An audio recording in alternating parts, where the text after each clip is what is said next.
নিতে হবে। পিসিমা, ড্যাড, কিরে, কিছু না জানিয়ে চলে আসলি যে?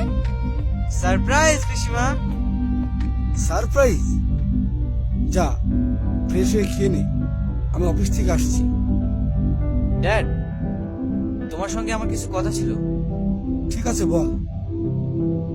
ড্যাড, আমি একটা অন্যায় করে ফেলেছি, কিন্তু বিশ্বাস করো এতে আমার কিছু করার ছিল না। ঠিক আছে বল।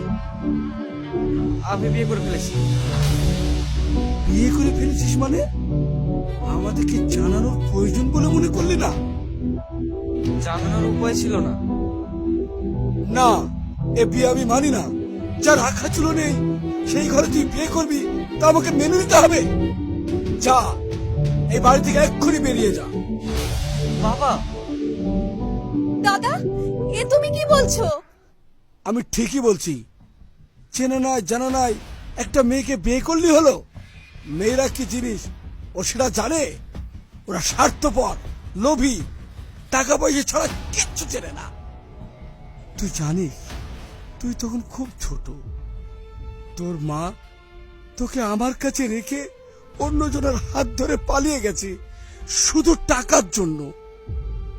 বাবা, সব মেয়েরা এক হয় না। ওই মেয়ের এই বাড়িতে কোনো জায়গা নেই। আমার স্ত্রীর যেখানে জায়গা নেই সে বাড়িতে আমিও আর থাকবো না।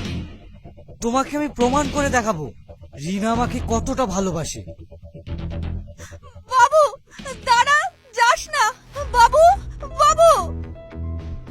থাম, ওকে যেতে দে, বুঝে আসুক কত ধানে কত চাল।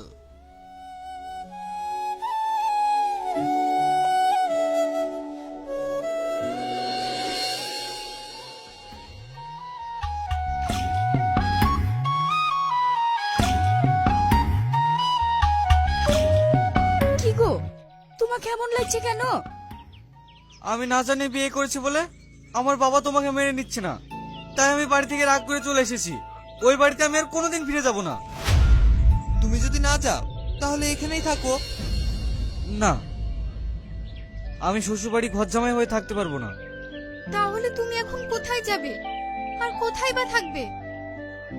আমি একটা ঘর ভাড়া করে আসলাম, আপাতত আমরা ওখানেই থাকবো। ভাড়ার ঘরে থাকবে, তোমার কোনো অসুবিধা হবে না তো?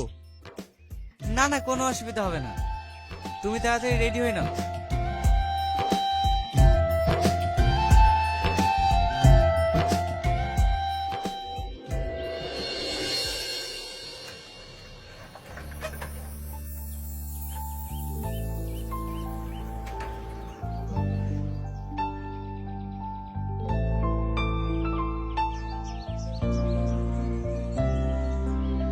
কি গো, তোমাকে একটা শাড়ি আনতে বলেছিলাম যে?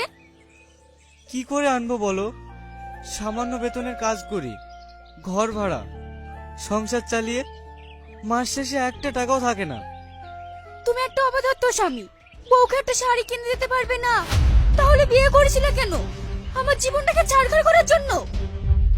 রিনা, তুমি বুঝতে পারছো না কেন? আমার কিচ্ছু বোঝার দরকার নাই। তুমি যে আমাকে কত সুখে রাখবা সেটা আমার বোঝা হয়ে গেছে। কাপুরুষ কোথাকার।